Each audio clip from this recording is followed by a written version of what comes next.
Welcome to Money Conversations with KJ. KJ is a lifelong entrepreneur who's made a lot of money, lost a lot of money, and found his way back again. If you're looking for a sterile how-to, you're in the wrong place. KJ and his guests will walk you through real-life situations told by the people who live them, and they are as messy as they are inspiring. Each episode will offer lessons learned, advice on how to replicate successes and avoid pitfalls, and a new perspective to power your financial literacy. Far from a one-size-fits-all, this podcast can help you build a roadmap to your personal promised land. Milk and honey for some, whiskey and steak for others, and remind you that you're not alone on this journey.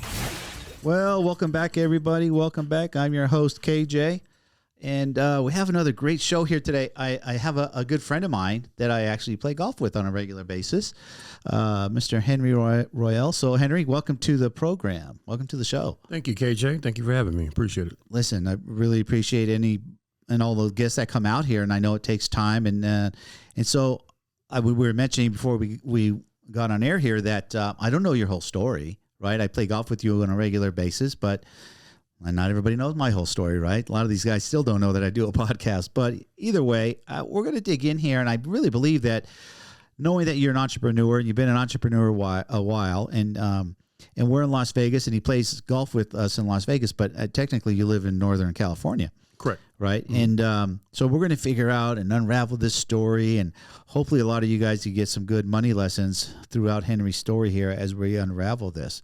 But I'd like to start with, because Henry's roughly my same age, right? I'm 61. So I want to start with the first question I always ask all the guests is, Henry, how old were you when mom and dad sat you down and taught you about money? To be transparent, moms and dad never did teach me how to set me down. Okay, that never really was a conversation at the dinner table. Right, and again, that's normal. So for a lot of you guys that listen to me regularly, you know that was the answer you're expecting and that's normal. And I want everybody to, and the reason I ask that question because I let people off the hook by when my guests answer it that way. Because there's people out there that believe, like, you know what, the other people got further ahead because their mom and dad taught them and my mom and dad didn't. And that's not the case by 95%, actually, right? So that means we have to do what? We got to go figure it out, so to speak, whenever we start to earn money at whatever age, right? And guys, our age, we start earning money young, right? I started earning money at 14, 15, and in today's world, they start earning at a little older, 18 to 20, right? Yeah, I mean, I started... See, I use the term, and hopefully your listeners will respect it and understand that it's not a negative term, but I hustled at a young age. And hustle, to me, my definition of hustle is to make things happen from a creative standpoint, from ideas, and turn it into a cash opportunity. Yeah. And, so... I love that, and by no way, shape, or form is that negative. If anything, if there's young folks out there that think that's negative, no. This is how the world became to what it became today, because people like you and or me, we're big thinkers, and hustling means I want to figure something out. I'm not a robot. You're not just going to program me to do whatever, and I'm going to go do it, right? So entrepreneurs are definitely a different breed of people. And we were just talking a minute ago before we came on air about how, and everybody knows statistically, entrepreneurship is up hugely from 20, 30, 40 years ago, right? Even all these young kids today want to be young entrepreneurs, which is great. I think I highly encourage entrepreneurism. I think it's people really want to use in their mind. So like most, if mom and dad didn't sit you down and teach you about money, and you started to hustle early, which is awesome, because today they use the term side hustle, right? You hear that a lot in today's world. Yeah. So hustling's fine. Side hustle, however you want to use it, that's fine. We're out there trying to find other ways to make money, basically. But since mom and dad didn't teach you, talk to us about how old were you when you recognized what money was for? Because through my conversation, and most of my audience knows now, it's between the ages of 5 and 7 when we're getting $1 here, $1 there from mom and dad to go buy whatever, bubble gum, go to the movie or whatever when we're kids, right? So how old were you when you recognize, man, this is money and I want more, And in your case, you said I wanted to go hustle. How old were you when that happened? So if I could start from when you said about the bubble gum and the candies, we had a corner store where I grew up at on a corner, and just like any kid back in the day, especially our age, Kevin, we had comic books, publications like that, Mad magazine publications. Probably these kids probably going, "What are you talking about?" But Mad was taboo, almost like you had to sneak Mad because it had some risque things in it. But anyway, at the back of the books, a lot of those books used to have, and this is where I really started, and it's comical when I think about it now. My mother both my parents are from Louisiana, and so my dad was from a sugarcane farm in Louisiana. My mother grew up in New Orleans, and a city girl, but they loved to. I just remember they planted gardens. We had in our backyard squash, carrots. My mother onions. My mother had a whole backyard of gardens of vegetables and fruits and what have you. And one of the books I saw, they had you could order seeds to plant, and the whole thing is you take them around and you sell the bag of seeds. And that was my first hustle, really. So I ordered these seeds from my allowance or whatever, and I had all these, from beets to carrots and it had flowers. So I had, dandelions or roses or whatever the case might be. So I used to go around the neighborhood to my neighbors and sell these bags of seeds for plants. And I didn't do too great at it, but that was my first. That's your first one. Yeah. And so if you can remember, like when that idea hit you, you're looking at the magazine, you're looking at the back, I could buy seeds. Something triggered you to think, I'll just use round numbers. I can buy them for $1 and sell them for $2. I can make the $1, right? What do you think caused you to think that way, number one? Because not every kid did think that way, right? We know this. So what caused you to think that way? That you could, and we later now we call it you were hustling, but back then, what made you think that? And then what did you plan or want to do with that money? Well, I don't know, really, to be honest, to answer that question, I don't know what I was really thinking about. I just wanted to get some money to go to the corner store. The guy sold slices of very thin salami, which we love, for like 15 cents, Okay. And the bubble gum and the red licorice or the grape. They had grape licorice, which was amazing. Right. And that was the objective. Okay. To get some money so I could go to the store and get what you wanted. Get what I wanted, basically. Right. And get what I want. So, I don't know. Well, I grew up in a family, like I said, that was a working class family. Okay. Both parents were educators. My father started off when they first came here from Louisiana. He worked at GSA, worked for the government, and my mother was a librarian. Then they went on to school, and both received their master's degrees, and my father PhD. And my father became a college professor. My mother became middle school or high school teacher. Right. So that being said, I know that people out there, because they ask me these questions, that if both your parents were educators, why didn't they teach you about money? Right? Now, was there money talk in the house, or do you feel like, nope, never came up, they didn't want to talk about it, it just was one of those things in your household again, and in 95% of households? Because it's interesting, if your parents are educators in whatever field that it is, if they didn't teach you about money, was there other things that they wanted to make sure that they were teaching you? Yeah. I mean, it wasn't necessarily about money that they, and like I said, once again, when you asked me that question earlier, we really didn't have those conversations about money over the dining room table. It was more of getting your grades, just being a productive individual, and not being a knucklehead, and staying out of trouble. Just trying to do the right thing. Yeah, I mean, I think as parents, right? I'm a parent. My kids are all adults, and so yours. That thinking back how you taught your kids and what you taught kids. And I remember for myself that when my oldest, which is 40 at this point, when she was 17 or 18, and the next in line was 2 years younger, so he was like 16. And I sat him down, and the first lesson I taught him about was credit, because they were getting ready to start spending money and credit cards and whatnot. And that was the first lesson I talked to him about money, was credit and credit cards and why it's important in the world today, right? So as I talk to so many people, and then again, back to your family, which is educators, and I'm sure they tell you a lot of other things in life. And when parents teach, hey, get a good education, right? Get good work ethic, but why?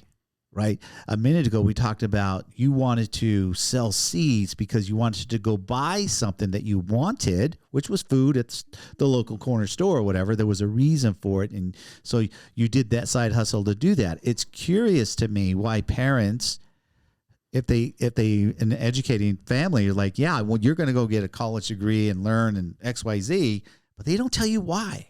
Yeah. Right? Yeah. Why? Why do you think that is?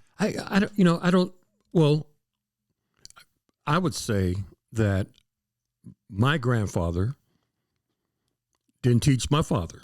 Right. It's generational. It's generational, exactly. Or my grandfather on my mother's side, who was also an educator, okay, didn't teach my mother. So it is a generational thing. It's funny. It's funny.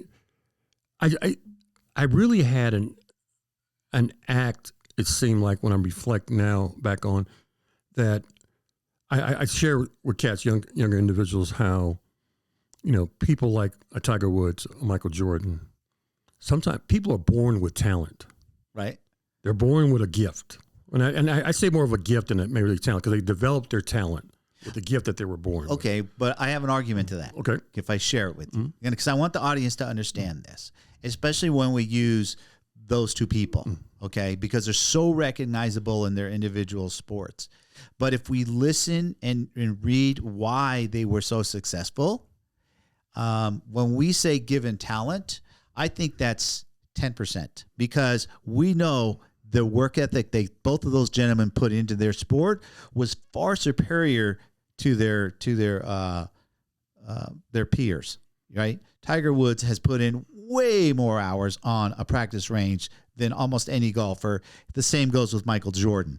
Kobe Bryant emulated. He said, Michael, how'd you do that? He goes, like, practice is over, I go 2 more hours, 3 more hours, and the other boys are going home, right? And so, yes, they are great athletes, and they're going to go down in history. But to say that just God-given talents, they're that great with like not as much effort, I don't really believe in that, because we know their work ethic is documented, and it is what it is. And work ethic, I don't know that it's taught other than it's observed, and then like Kobe wanted to emulate. Would you agree? Yeah, no, I totally got it. When I want to make sure the audience understands. I mean, I felt that those particular ones I just mentioned, there was a gift that was attached to it, but they developed that, like I said, through hard work. Right. Tiger's father, did things that most golfers, young golfers, I'm sure Phil, Roy, none of their dads, and they were both taught by, people, their fathers taught them about the game, didn't throw empty beer cans at them while they were swinging or do anything like that. Or like you said, Michael Jordan, instead of, going home like everybody else, he spent another 2 hours shooting free throws or whatever the case may be. He put the work in, and they both put their work in. Right. And that's how they became became. That's how they became these great athletes. So I say that to say that, I just had an act to be an entrepreneur, it seemed like, because it went from the seeds. My mother was gifted she was very artsy from a creative art standpoint. So she was always creating stuff. So she loved to go learn how to create stuff she took different classes, and right. and I used to hang out with her. I was the oldest child of 3, and I was the only boy, but my mother used to carry me, I used to hang around. So I remember going to this class that she took, and they taught us how to make Christmas wreaths out of plastic garbage can bags. Wow. That's cool. And the instructor showed it was very, very beautiful. I mean, just they used different color bags, and took bows and made them Christmas wreath. So I went home and tried to emulate that, tried to repeat that process, and I worked at it, and I started making some very attractive, good. So once again, I went to the neighborhood and sold them. There you go. Made money, and people bought them. People really, people bought them. And then word of mouth came around. And this is what I love. And this comes later on in my life, in my journey. When we talk about now today's a social media thing, which we didn't have back then. Right. But the word of mouth was everything. Yes. Word of reputation. Mouth. Reputation was everything. And yes. so, I remember a lady that I sold a wreath to showed her older sister. And her sister said, "Where'd you get that from?" And I get a knock on the door, and I get another order for a wreath. Right. So it's but anyway. Yeah, no. And here's why all of this is relevant, right? Whether it's the sports guys reaching the pinnacle of their sport, or your mom being creative, that one I do believe is a gift. Not everybody is creative and artsy, so to speak. I think that comes early in life where you kind of recognize you like doing that thing. I mean, I'm pretty creative myself. And I've learned over time just with having thousands of clients over the years when I was doing full-time landscape design. So I get that. But I want people to understand all of these parallels do help us with our money, right? If we want to be good with money, we have to work at it, right?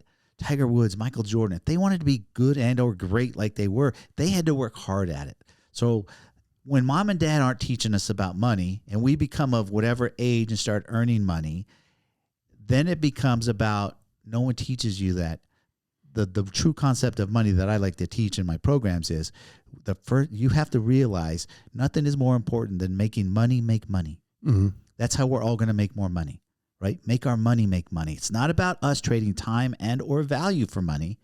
And I also teach trading time for money is the least way you're going to make money. The lowest amount you'll ever make is when you trade time for it because there's only so much time. And right. We all, on average, want to, someone with a JOB works 8 hours. Entrepreneurs work way more. But my point is that then we learn how to trade value for money. You building those wreaths was value for money, right? You learned how to do it. And by your second, third, fifth, or 10th one, like, hey, I'm making some pretty nice ones now. And last year I sold them for $10. This year they're $20 because I got better at it, right? And so the value was there, and you got to make more money. So when we talk about money, and I try to teach people about money makes money because money works 24/7, 365. You and I don't, nor do we want to. We just don't. We want to enjoy life, so to speak. Exactly. So as we're going through your journey, and you're doing that, what age did you feel like? I'm an entrepreneur. I'm going down the path of entrepreneurism. That's what I want to do. I don't want to, and we'll find out in a minute because you had educated parents that they said, hey, you're going to college. Because there's some parents out there like, you're going to college. I don't care what you say, right? And you go. But at what point in your life that education-wise, how far and wide did you go? And then at what point did you we all recognize that entrepreneurs, you know what? I'm an entrepreneur. I'm going to do my thing. Talk to me about both those. Well, hopefully I can share with your audience, some of the, basically, I think, I can't share all the stories, but some of the stories I feel that, and then you could tie them all in and put them in a nice bow for me, but share some of the experiences I had coming up. Because like I said, once again, the value of money, the importance of money wasn't really taught or talked about at the dining room table at my house. So it was more of a hard knocks type of lesson. And I would like to share a quick story of how that hard knock lesson took place. Yes. Like I said, I explained to you earlier, my dad was a college professor. He ended up he was at Berkeley, ended up taking a job at Monterey Peninsula College in the history department. He taught political science, African American studies, and the history of jazz. And so he took this position in Monterey, which is about a 2-hour drive from our house that we grew up in Oakland. So, and it was a great opportunity, and they just couldn't pass up. It was a great money. They couldn't pass up the opportunity.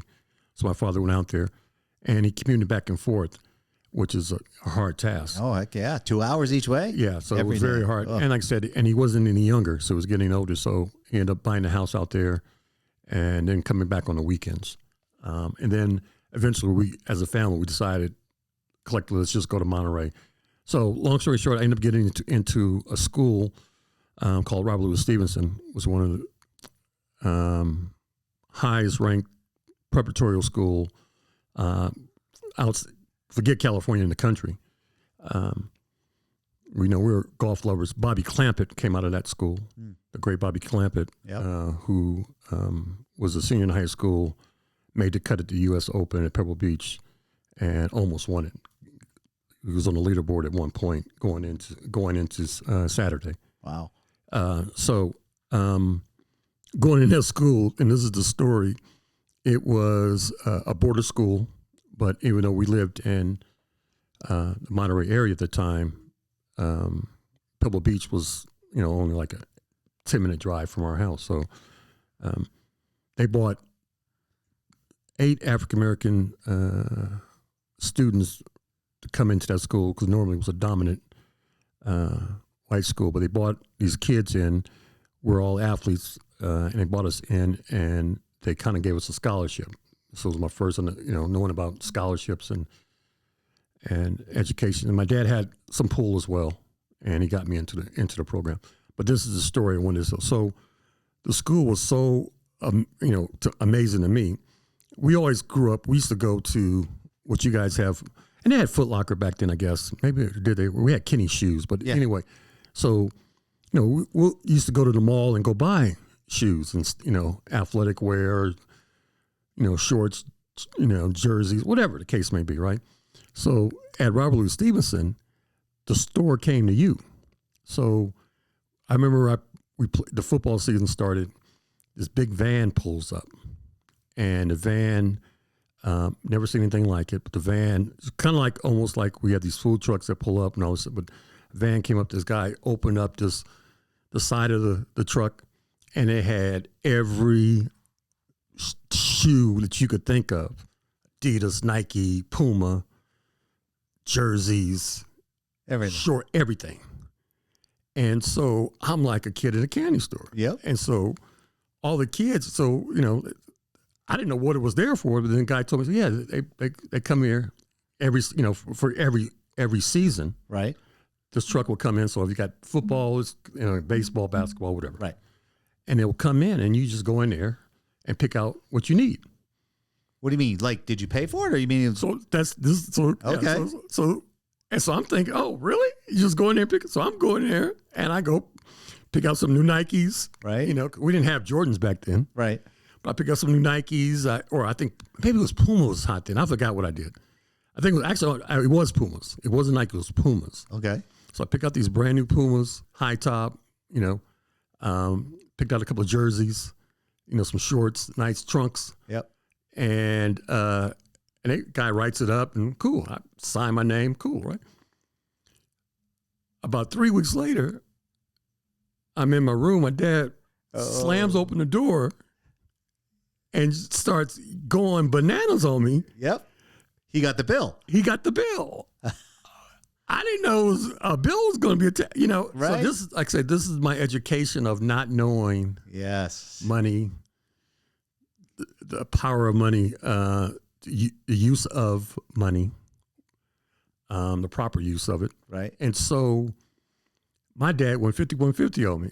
Oh, yeah, he did. So, the bill was like $200 or something like that, which back then was crazy. A lot of money. That was crazy.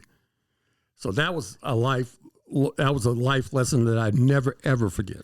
That reminds me of, there's a term out there, and I learned this term in this movie, and you're my age, so you're going to know this movie. A lot of the young kids today don't know this movie because it came out in 1980. The movie was Dudley Moore Arthur.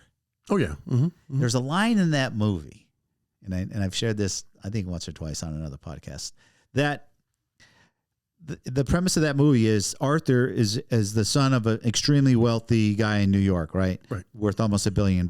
And they wanted to marry this woman. He doesn't want to marry her. Anyway, he goes to his grandmother, and his grandmother tells him, Arthur, you must marry this girl. We'll cut you off. And he didn't really know what that meant. And so then his grandmother, the line is, Arthur, you don't know how to be poor. Right? Because he's only ever been wealthy and been a spoiled. The kid has got everything in his life. He just has no concept of not having money. Versus most Americans are poor. And so I say flip the coin. Poor people don't know how to be rich. Right? And so you just described where probably a lot of the kids in that school who maybe came from families who have money, they knew how to be rich. They knew that when they were signing, the bill was going to go see mom or dad. And so maybe they were a little more cautious on what they did or didn't grab, kind of a thing. And so I bring that up because we do have to learn how to have money. No question. And we know now statistically when people hit the lottery or musicians and athletes who come into, these big giant contracts when they're 18 or 20, when, because their talents are amazing, and they're all broke 5 or 7 years later because they didn't learn how to be wealthy. Right? Not we all, but majority of people grow up with no money. And so when you did that, this is a great life lesson that we have to learn how to have money because, and now at this age, when we've gradually made our money, it didn't happen overnight. It took a lot of years of hard work, doing the right things with it. And even then, I'm guilty of it, that we make a lot of money and then we go spend it on whatever, or we make not good decisions with it, whether it's purchases or investments or whatever, right? And so there is a learning curve that I believe, and why I teach financial literacy is a mindset first, right? And understanding that there's the difference between needs and wants. We have to know these lessons that mom and dad don't teach us about, that the difference between wants and needs typically for the average person comes from, earlier you used the word hard knocks. That's why we call them hard knocks. We learn the hard way. Like, I shouldn't have done that. I worked really hard for that money, and then I made that dumb decision, right? So as you went through there, so you're educated, you went through there, you start learning I call this subconscious learning. You didn't even know then. You knew you got in trouble because you didn't know the procedure of getting those clothes right. Actually, there was a bill attached. You just didn't know that. So that's a learning curve.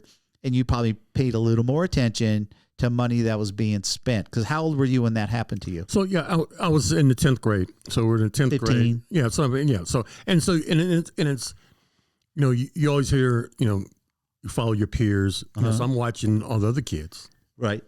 Doing the exact same thing, right? But like you said, to your point, I was at a school that, I know you remember the Mayflower Moving Company, huge national moving company. Yep. His son went to my school. The Prince of Saudi Arabia went to my school. They were the Arthurs of your school. Right. Yeah. There was wealth beyond wealth at my school. Yes.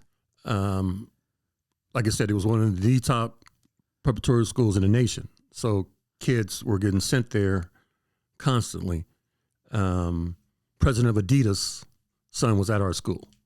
So it was a life lesson, like you said, that I learned. But I learned a lot from the school. That was the first time I ever heard generational wealth. Okay. Was at that school.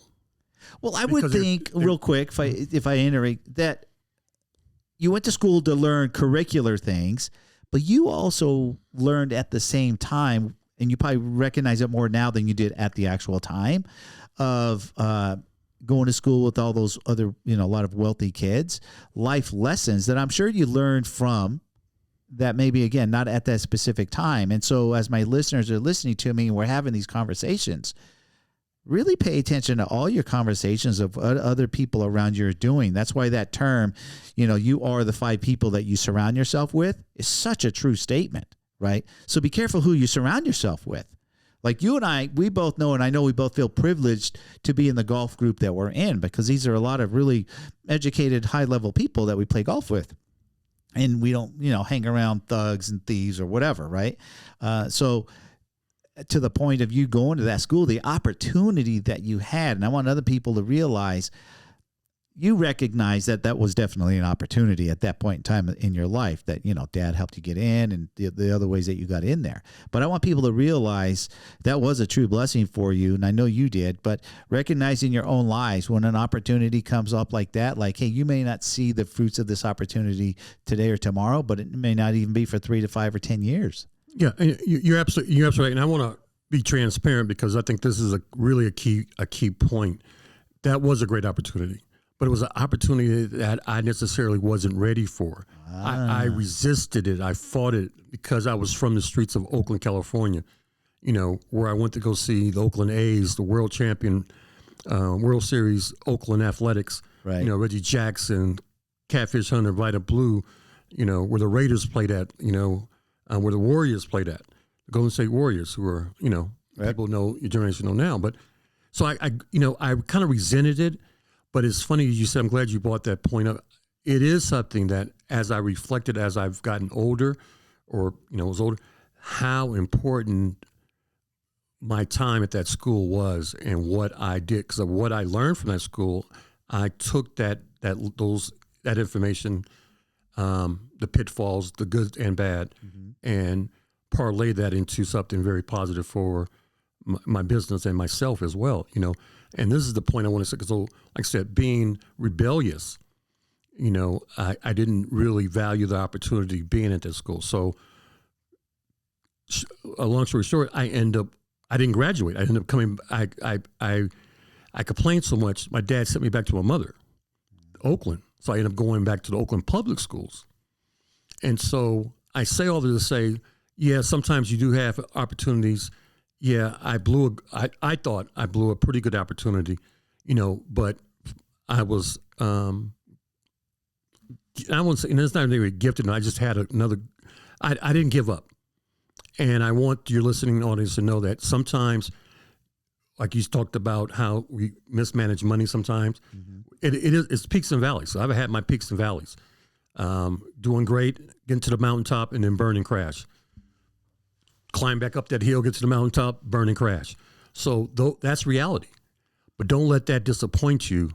I see a lot of young people, to me, especially now, and I don't know if it's, this, you talk about the social media, what's going on, but they just don't value, or they seem like when they do have a burn and crash, that life's over. It's done. And it's not. And I just want to let your audience know that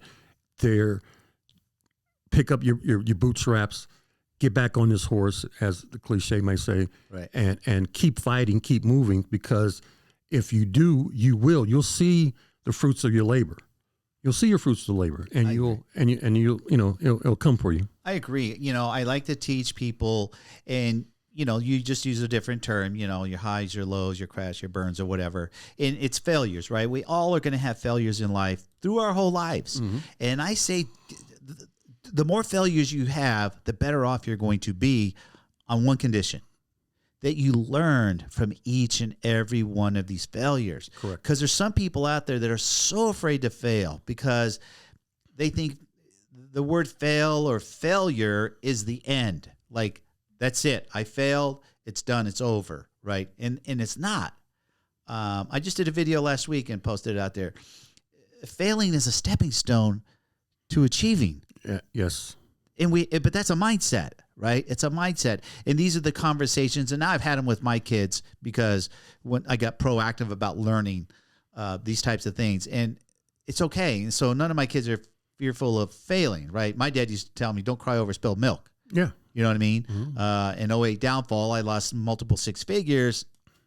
It wasn't my fault. The whole thing unraveled. If I'd have lost what I lost and everybody else made money, 100% would have been my fault, right? And I still would have figured out why. And, don't cry over spilled milk. Like you said, dust yourself off, get back after it. And this is exactly what I did, right? So it's okay to fail. And I actually, not that I want you to fail, and there's big failures, little failures in life, and you and I've had them both. It's okay. Let's just learn from them, move along, and you'll do even better the next time around. It is definitely, it's a learning lesson, and how you apply that learning lesson, because if you apply it correctly, it's so much greater. It's sweeter, isn't it? It's so much sweeter. And, you know, we play a great game called golf, and I played all three sports coming up, pretty good at all three sports, the three major ones, and, you know, got offers and the whole kit and caboodle. But I've never played a game like golf that is so mental. It will mentally break you down. And trying to survive in the world of entrepreneurship, you have to be mentally strong, because you're going to, like you said, you're going to have those times that things are gonna explode on you. It's not gonna pan out the way you anticipate them to pan out. But I totally agree with you. If you have to learn, and you might not get the lesson immediately, but just make sure that you keep it and learn, or know, you know, try to figure out why this didn't work out this way, and try to make sure you don't make those same mistakes again. Because if you do learn from the lesson, it's going to be so much sweeter at the end. Let's talk about, because you had mentioned you've played all three sports at a higher level, which means you had coaches. And coaches have a great reputation of being a coach/mentor. Was that in your case? Were your coaches? They would, in the stories I get, I played sports casually as a kid, and then just, you know, really enjoy the game of golf. But I never had a coach/mentor. My baseball coach was just my baseball coach, right? Talk to us and share with us the value that you receive from not just the coach, but and not every coach does this, but some coaches go above and beyond being a coach to being a mentor, a life mentor. Sometimes they will talk about money, sometimes not, just life. Like we're talking about some life lessons right now. And the reason I want to bring that up is not a lot of folks have the opportunity to have a mentor, right? And I think they're invaluable. And my research shows 90+% of the time, mentors don't charge money. Mm-mm. They do it because they want to do it, because maybe they like you for whatever reason. And mentorships aren't time bound, meaning, yeah, I'll have 2 conversations with you, right, Henry, and that's it. I hope you learn. Or I'll do it this year, this season, and I'm not next year, right? I mean, these types of things. And I know people who have mentors that they talk to once a year, twice a year only, but that's enough sometimes.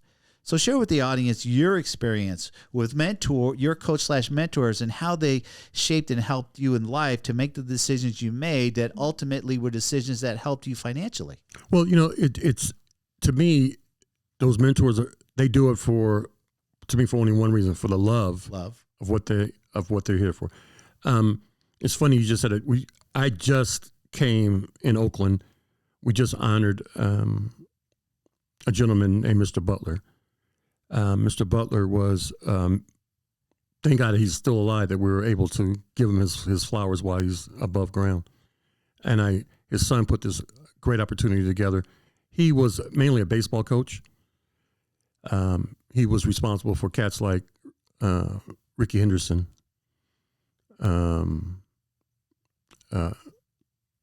Dave Stewart, Hall of Famers, came out of the streets of Oakland.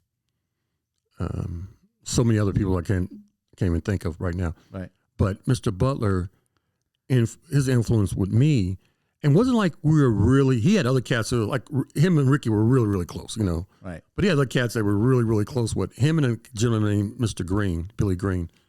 They kind of wrapped their arms around me and supported me from a standpoint when, as I got older, and when I realized that I wasn't going to make it to the pros playing basketball. They embraced me and told me, I got into refereeing and officiating, and they instilled upon me the principles of integrity that I applied to my everyday life, which I didn't really, and that's what I think. Your audience, hopefully they'll get from this, integrity is so important.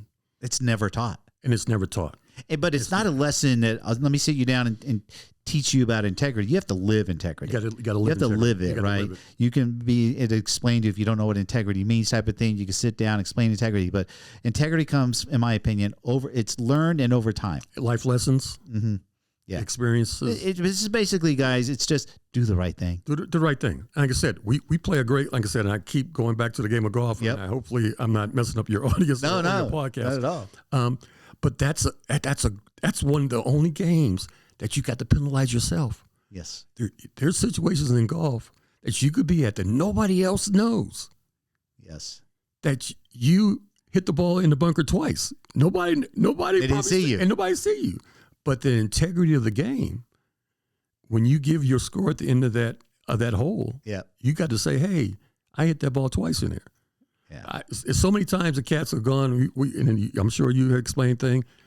Oh, you parted the hole. Oh, but because they know, right? Nobody, they just assume, right? Oh no, I had a bogey, right? I had a 5 instead of a 4 because right. I hit the ball twice in the bunker, right? So that's just in our little circle of the game of golf. Yeah, but integrity in general is a life lesson. Tying it into money is this: integrity, doing the right thing, will financially get you ahead of the game versus if you're opposite. If you have no integrity, I'll give you an example. Thieves have no integrity. No integrity. Right? No integrity if you're a thief, right? Because you don't care. You just flat don't care. Right. And that's why you're a thief, right? I think a thief and a criminal, I just heard this, I think earlier, yesterday. Criminal wanting to have self-gain from by negative impact of somebody else. And that's what a thief is, right? He steals from somebody to gain for himself when he shouldn't have done that. Pay for whatever it should have been. Integrity is, I want XYZ, I have money, I'm paying for it, here you go, we make the exchange, right? And so in money, when we do that, if you do or don't believe in karma, that will, we could talk about that, and that's a belief and non-belief system out there that people will believe in. I truly believe in it, right? So be careful when you're handling your money, not to have integrity and not shortchange yourself, because it'll cost you in the long run. Yeah, no question, and it really will. The shortcuts sometimes end up becoming a long journey. It's the long way around. It's a long way around. I'm sure a lot of you listening audience went to school. The straight point is from the A to B is a straight line. Is the shortest point between two distances, between right? two distances. So don't go around and beat around the bush and try to think and do a shortcut, and then you got to walk all the way around the block now. Right. You could have just walked right to the end of the corner store and did your thing. And like I said, once again, I'm such a different person now in my life than I was, and I had, like I said, we all had our shortcomings. We had a but I know for now, and if I found someone's wallet or money, right, I'm gonna return it somewhere to somebody. Yep. Now. Ask me that question. If you would ask me that question when I was 18, yeah, right. No, I just found $100. I just found $100. Right, so, right. But that's life. That's a life journey. That's a life journey. So life journey. You had your coach / mentors, and you had some life lessons. Can you share with us during your life lessons, as obviously probably the years start to add on? Were you a mentor for somebody else, or has anybody actually approached you and say, hey, Henry, man, I really like what you're doing. I think I can learn from you. Would you mind being my mentor?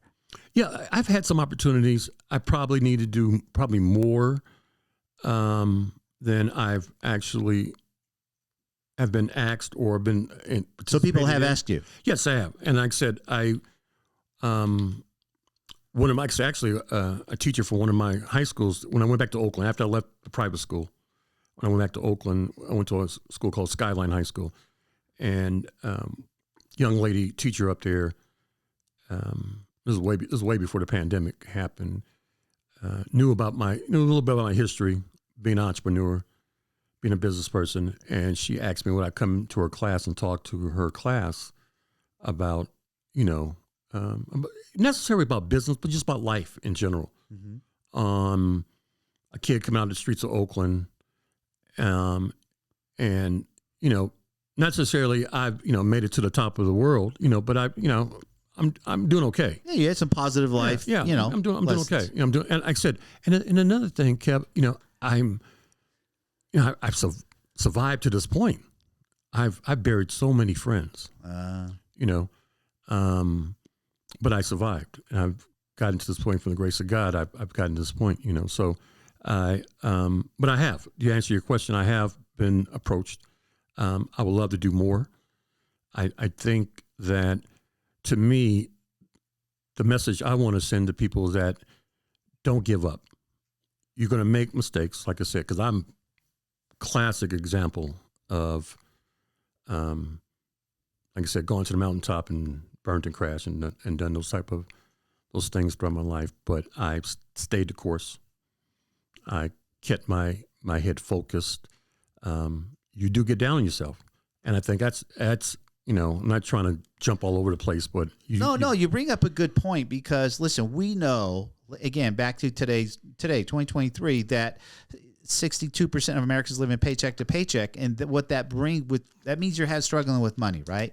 And when you struggle with money, you have anxiety, and everybody has different levels of stress and anxiety about money. Okay.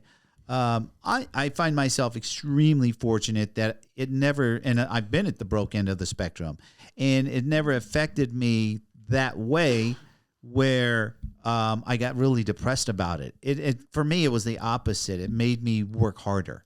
You know what I mean? But I know that, and I say this because even a couple of my kids have suffered from anxiety and panic attacks, right? And I say, listen, I can empathize with you, although I don't understand it because it's never happened to me. And I'm not in denial that it doesn't happen. I do recognize it happens because it's happened within my own family. That happens. And it's so, and I think both of us can share that it's okay. That one, it doesn't last forever, that feeling of anxiety / stress. Two, we do have to do what we discussed before, dust yourself off and get back after it again, right? And everybody will wallow in their own little anxiety for their period of time. Some people do it for an hour. Some people can do it for a month. Who knows? You know what I mean? And I'm not saying there's a right or wrong way to handle your stress and anxiety. We're all different human beings. But the point is, it does happen, right? Yeah. It does happen. And I guess I'm just fortunate. It just never happened to me. I just never saw life and money through those lens that I've been a depressed person. Yeah, no, yeah. So I feel blessed about it, though. Yeah, and it is a blessing. I'm on the same wavelength. You know, once again, I'm gonna bring up the golf again. You know, when I play a bad round of golf, I'm actually kind of happy. You know, because I know I need to go back and work on some stuff. Yeah, well, we assess we assess why we shot 10 strokes more than average that we normally do. Like, why did I shoot that today? And then as golfers like you and I, we replay those holes our minds, no question. And we know the mistakes we made, which caused X, Y, Z. But we need to do that in our lives and with our money. Yeah, you're absolutely right, and not to give up. But like you said, you're going to have. I mean, we both come, like I said, from the same era. I didn't know I never heard of mental illness until really the pandemic. Right.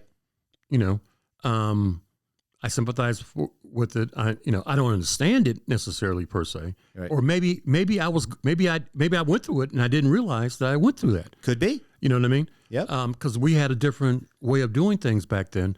But once again, I didn't let it. You didn't let it define you. I didn't let it destroy me. Destroy you too. That's a good word. Didn't let me destroy me to the point that I'm just going to give up. Right. I have a great saying, and a great saying and a belief. It's more of a belief than saying the sun is going to shine again eventually. It's not going to rain every day. Right. It's humanly impossible for that to happen. Right. So my belief system tells me that there's going to be an opportunity for me. And that the money I might have lost or might have mismanaged or fumbled, you want to use for sports, I'm going to work on it and get it back. I'm going to get, like I said, and we're in the football season right now. Yeah. I'm going to work twice. I'm going to work harder than the guy next to me just to get that ball back. So what you just described is the very first lesson in my program that I offer and people take me up on, which is mindset. And you just described a mindset, right? And whether you have developed this mindset over time and that's your mindset today, or you've had this mindset since you were 15 or whatever age it might have been, when I try to teach financial literacy to people, I always have to start with the mindset, because until your belief system, and that's what your mindset's all about, right, gets on the right track, it's very difficult for us to be very proficient with our money, And the thing with money is that we need to know where we're going, which most people don't know where they're going, and that's why they struggle with money, right? Yeah. Because you don't know where you're going. You don't have an actual plan. Your plan is get up, go to work, cash my check, and this week I saw that I wanted XYZ, and you go get what you wanted. Instead of, I teach the lesson of learn how to pay yourself first. This is Warren Buffett's lessons, right? Warren Buffett says, until we learn how to pay ourselves first, you will work until you die. Back to the money lesson, make money, right? That's our job. Our job is to go to school, get our good grades, to get to a good college, to get a career that can make decent amount of money, because the more money we can put to work, then compounding comes into effect. And by the time you can reach our age, boom, you could be sitting on a pile of cash, right? So that's the lessons that I try to teach. And all these life lessons, as we're going through life and doing all these things, right? Our ups and downs, having a mentor, maybe not fortunate enough to have a mentor. I encourage people, go ask someone to be a mentor at whatever level. You don't have to pick the smartest guy that you know. You need to pick the guy that knows a little more than you. Yeah. Right? Like they say, don't be the smartest guy in the room. You're in the wrong room, right? Okay, now I got to go to a room where I'm the dumbest guy in the room so I can go talk to the smartest guy in the room, right? Those types of things. And these are the lessons that I try to teach with money, and that people, like, encourage guys like you to come out and share your stories, because they're normal stories. All across the world, it's a very common denominator of your story that's happened everywhere. Yeah. I totally agree. I mean, it's funny that you brought about being the smartest person in the room. Another belief that I have in saying that I love to learn something new. I thrive on learning something new every day. Try to learn something new every day, because I don't know everything. Nobody does. No, and nobody does. I love to read, people like yourself, the excellent job that you're doing trying to educate people with money. Even at my age now, sometimes I sit back and I look back, what am I going to do with this? Or X, Y, right.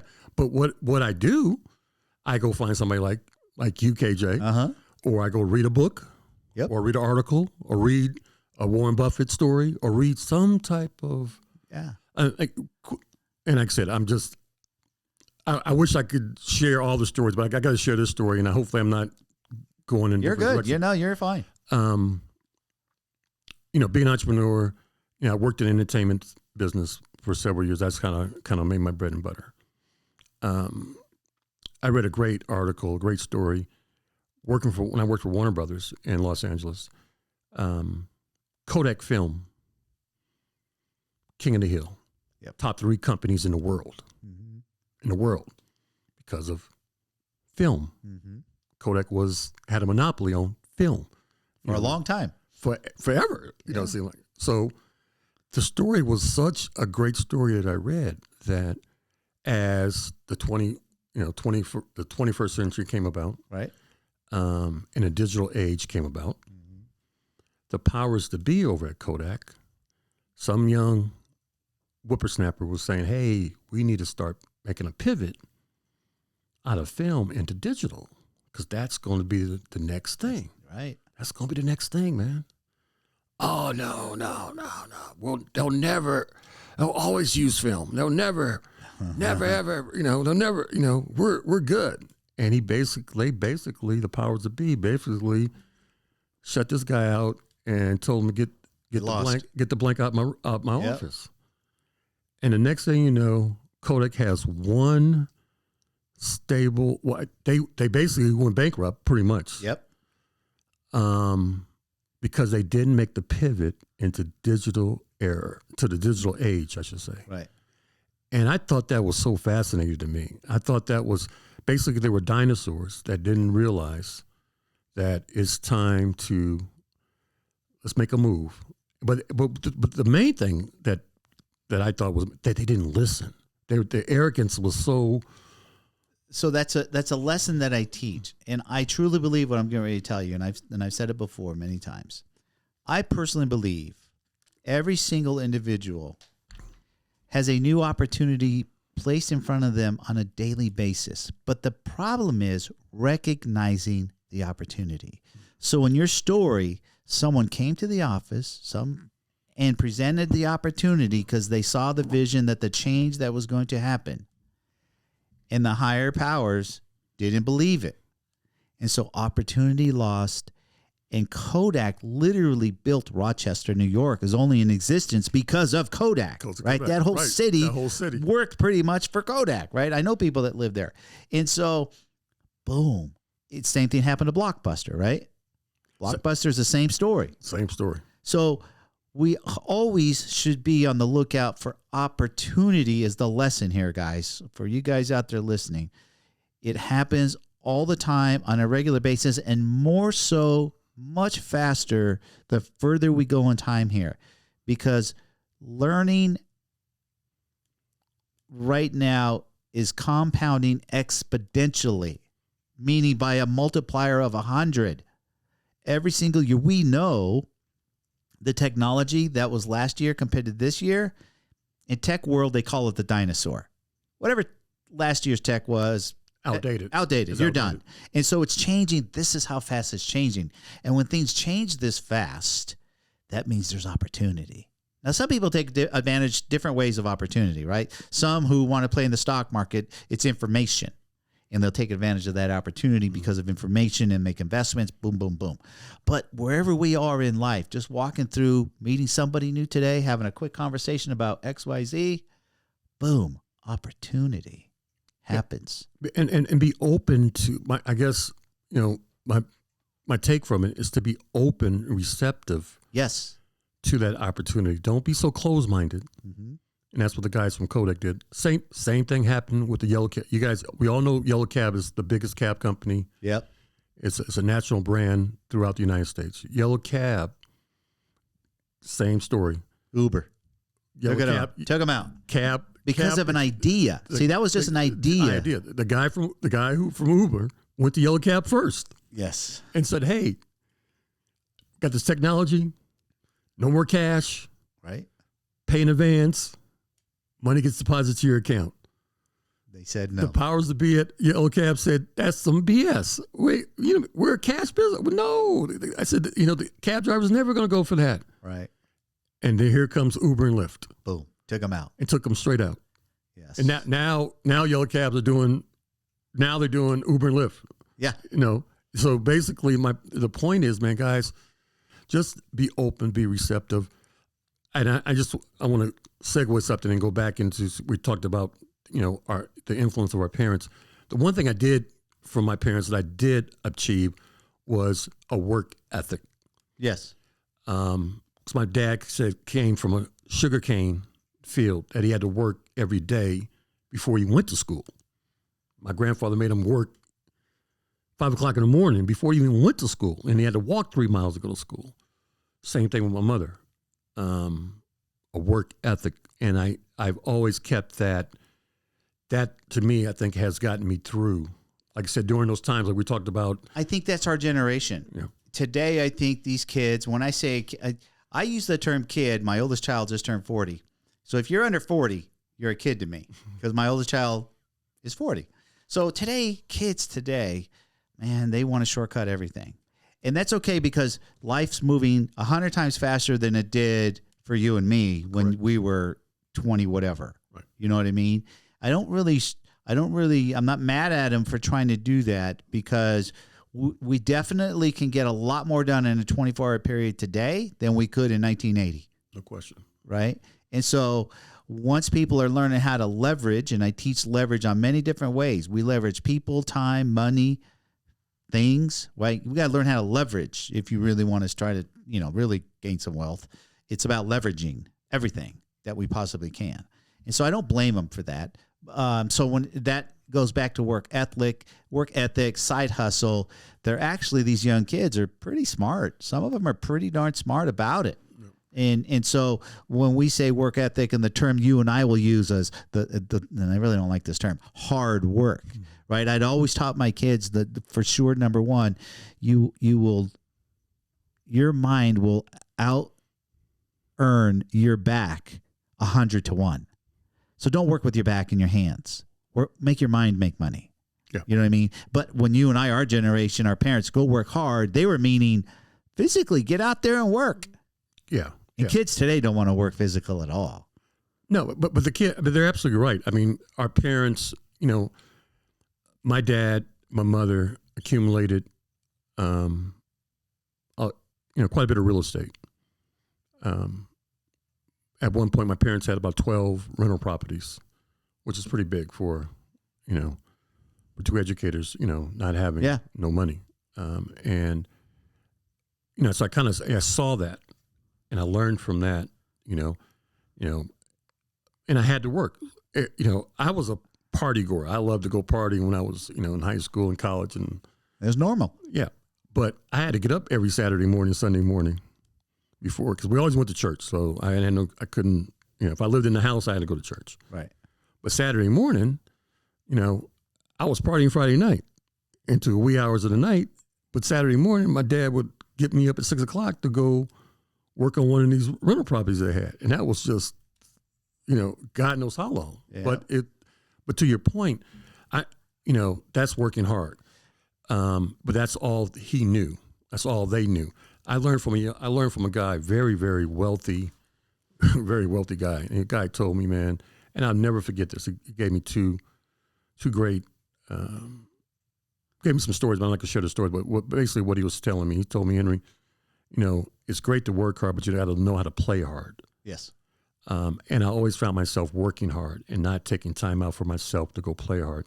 So I used to, when he told me that, and then he told me, you got to work smarter than harder. Yes. Never knew that. Never heard that before, And so those things, when I heard that, that's when I start.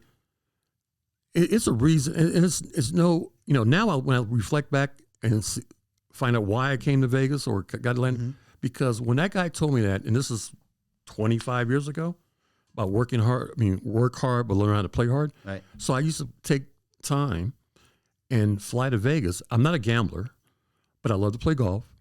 I love to go see some good shows, and Vegas has some amazing restaurants. Yes. So in Northern California, to fly to Vegas, I felt like I went somewhere. Even though it's only an hour flight, right. But I thought I was gone somewhere. But I would come here for two or 3 days and that was enough. And I felt like that I did something. You know what I mean? I like to say we need to enjoy the fruits of our labor. Yes, yes. Because some people work their whole lives, save every dime, every penny, and don't enjoy life. And I believe there's a good balance, though, right? And unfortunately, more people are on the side of fun than they are on the side of productivity, aka working for whatever reason. You know what I mean? And then you and I now know how fast 60 comes.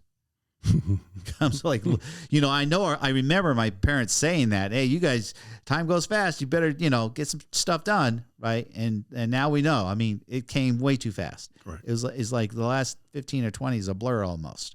So that's a great life lesson. Henry, wow. What a great takeaway that we had today. We had a few of them, actually, right? We just finished talking about work ethic, opportunity. Henry recognized early in life the opportunity he had. I don't want to say he squandered it, but changed his mind. But still took some good lessons away from the timeline that he was there. And so at the end of the day, I know where Henry's at. Henry's just fine, guys. He's at the beginning stages of his retirement years, and he'll be just fine. We're not going to worry about Henry. But I hope you guys had a really good takeaway. And do me a favor, all you guys that are out there, thanks for joining us today. Hit that like button. Smash the like button if you're on YouTube watching us. If you're on the podcast, please subscribe if you haven't already. And we're going to catch you guys on the next one. Thanks, Henry. Thanks for coming out. Hey, KJ, thank you for having me, man. Really appreciate it, man. Do it, and you're doing an amazing job, man. Keep it up. Thank you. Thank you. All right, guys. Take care. Hey, everybody. Hope you enjoyed that episode. Really enjoyed making all these episodes for you. Remember, we're just having conversations with people's journey with money and the things they did right with it, the things that did wrong with it, and how did they really come about getting their mindset with money. So every episode's different. We all have a good takeaway from them. So do me a favor, hit the like button, smash the like button, and subscribe to my channel, because every episode that I do is going to be different, as all our journeys are different. So you guys take care, and we'll talk to you next week.